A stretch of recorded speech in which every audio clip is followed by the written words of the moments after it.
Roy Suryo mengaku punya bukti baru dalam kasus ijazah palsu Joko Widodo. Namun pengacara Jokowi tegaskan fotokopi ijazah tidak bisa jadi bukti.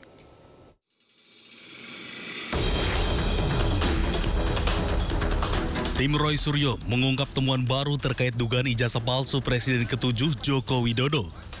Temuan baru tersebut menguatkan hasil penelitian digital forensik yang menyimpulkan dugaan ijazah palsu Joko Widodo. Dokumen dari KPU dianggap sebagai objek yang sama dengan ijazah yang mereka teliti sebelumnya. Oke, nah ini ya. Meskipun ini kami pertanyakan, ada beberapa kok ditutupi. Ya, jadi uji konsekuensinya itu lagi kita bersurat lagi dengan Pak Bonatua dan Mas Michael itu yang ada di belakang sana. Kita lagi pertanyakan dan apalagi ini legalisasinya ini kan tahun 2019.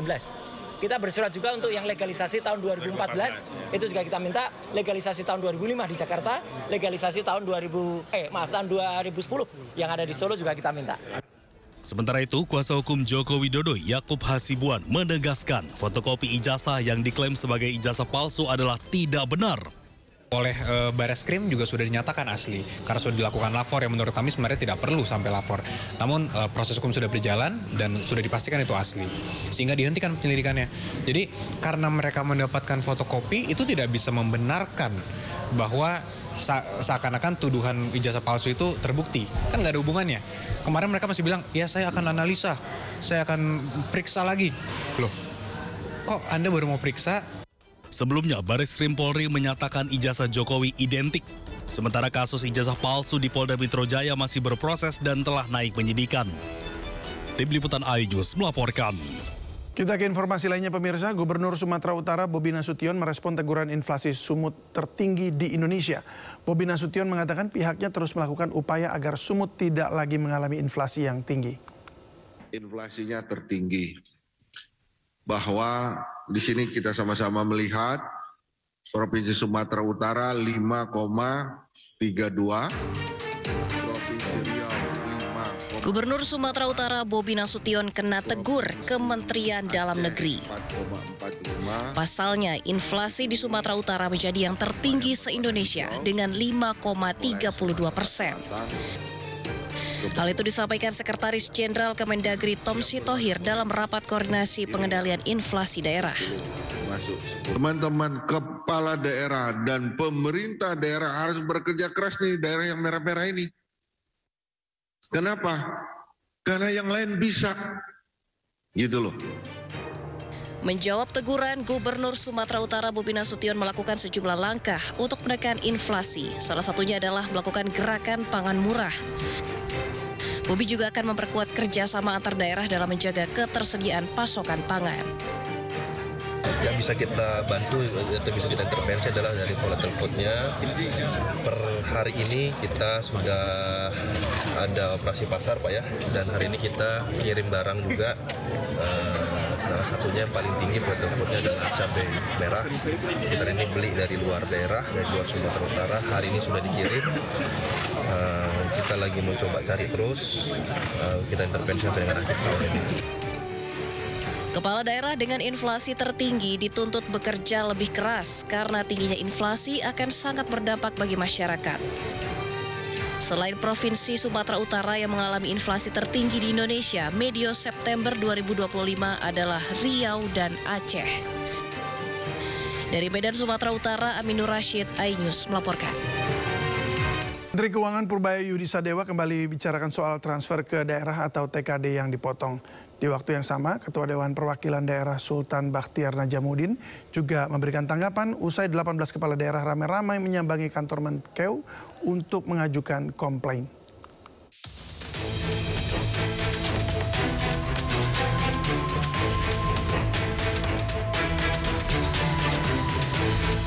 Rencana Menteri Keuangan Purbaya Yudi Sadewa memotong transferan ke daerah menuai protes.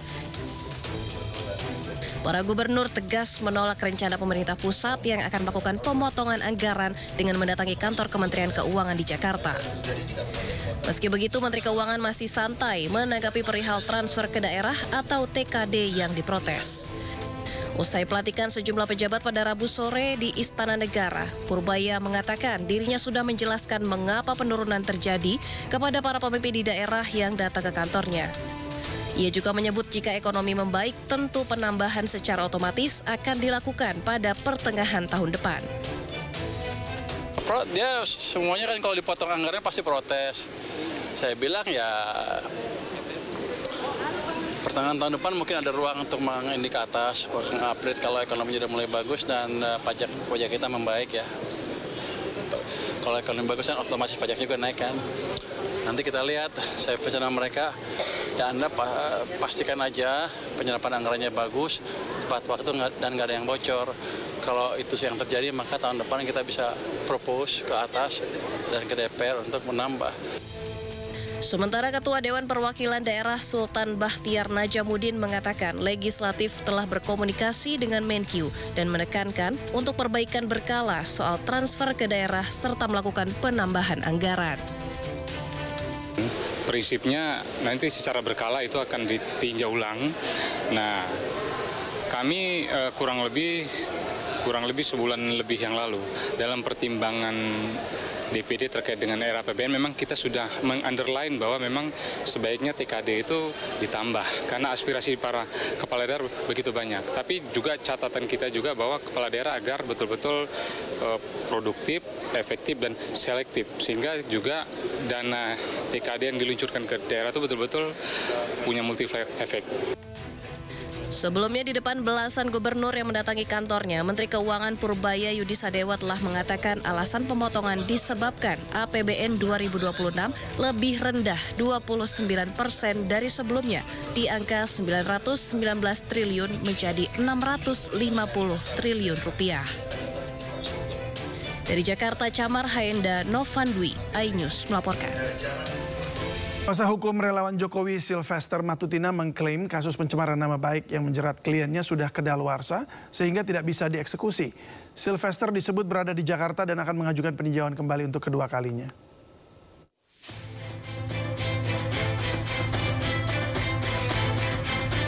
Kuasa hukum Ketua Umum Solidaritas Merah Putih Sylvester Matutina menyebut kliennya berada di Jakarta. Sebelumnya, Kejaksaan Negeri Jakarta Selatan mencari keberadaan relawan Jokowi itu untuk segera dieksekusi. Bahkan massa berdemo menuntut Sylvester segera ditangkap. Namun kuasa hukum Sylvester mengklaim kasus Sylvester sudah kedaluarsa sehingga tidak dapat dieksekusi. Bahkan pihaknya berencana mengajukan peninjauan kembali untuk kedua kalinya. Pak Sylvester yang intinya ada di Jakarta. Itu dulu saya jelaskan ya. Intinya ada di Jakarta terkait dengan eksekusi yang akan dilaksanakan oleh Kejaksaan. Sebenarnya aliansi dari Aruki itu telah menggugat Kejaksaan Negeri Jakarta Selatan di Pengadilan Jakarta Selatan dan jelas gugatannya ditolak. Artinya apa? Eksekusi tidak perlu dilaksanakan lagi. Itu yang perlu saya sampaikan. Terkait dengan referensi hukum yang bisa saya sampaikan terhadap perkara Sylvester Matutina, bahwa jelas pasal yang menjerat Pak Sylvester telah kadaluarsa.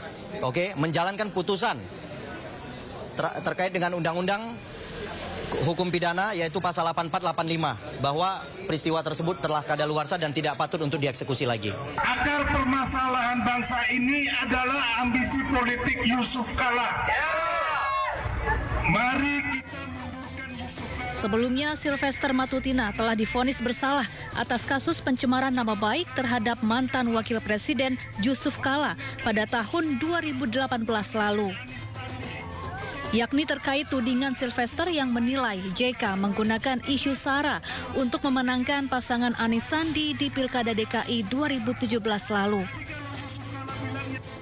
Namun hingga kini pihak kejaksaan belum mengeksekusi Sylvester. Dari Jakarta, Amrina Rida, Dede Rudi, iNews melaporkan. Relawan Joko Widodo dan Pradi Bersatu mendatangi Mabes Polri guna mengirimkan surat keberatan hukum untuk mendesak Polri segera menuntaskan kasus ijazah Joko Widodo. Mereka meminta Polri untuk mendesak Polda Metro Jaya agar segera menetapkan tersangka dugaan pencemaran nama baik kasus ijazah Jokowi. Gibran Jokowi diam, ya. Karena kenapa datang ke sini? Karena Polri perlambat Kasus ijazah Presiden RI ke-7 Joko Widodo masih terus bergulir hingga kini. Gabungan relawan Joko Widodo, Prabowo Subianto, Gibran, dan Peradi Bersatu mendatangi Mabes Polri untuk mengirimkan surat keberatan hukum pada Kamis siang. Mereka menyebut surat ini dikirimkan untuk meminta Polri agar mendesak Polda Metro Jaya segera menuntaskan dugaan pencemaran nama baik kasus ijazah Joko Widodo. Relawan menilai pihak Polda Metro Jaya lambat dalam menetapkan Roy Suryo CS sebagai tersangka dalam kasus ini, meskipun kasusnya sudah naik ke penyidikan. Nah, kita memang adalah ingin, katakanlah selama ini Polri diuak-uak oleh mereka, kita ingin menunjukkan sebagai warga negara, ya, kita mencintai Polri dan kita meminta kepada Mabes Polri dan juga Polda Metro Jaya untuk segera, ya, melaksanakan gelar perkara dan menetapkan status hukum Pak Jokowi, ya, sehingga ini jelas terang benderang dan tidak ada lagi yang namanya polarisasi di bawah. Seolah-olah polisi itu takut sama mereka, ya. Nah, untuk itu kami memberikan surat pengawasan dan keberatan hukum terhadap penyidikan di Polda Metro Jaya, ya. Agar supaya ini tahapan. Jadi teman-teman, ini bukan laporan, ya, sekali lagi ini bukan laporan, tetapi tahapan di mana tahapan penyidikan itu harus ada kepastian hukum. Artinya kalau dia tahapan dari lidik, sidik, BAP tersangka itu harus wajib dilakukan melalui gelar perkara yang akan dilakukan oleh Polda Metro. Kami mendesak Mabes Polri untuk segera Polda Metro Jaya melakukan gelar perkara dalam hal ini untuk penetapan tersangka mereka. Sebelumnya Roy Suryo juga sempat mendatangi Mabes Polri pada 6 Oktober lalu dan mendesak agar kasus dugaan ijazah palsu Jokowi dibuka kembali. Dari Jakarta, Amrina Rida, Dede Rudi, iNews melaporkan.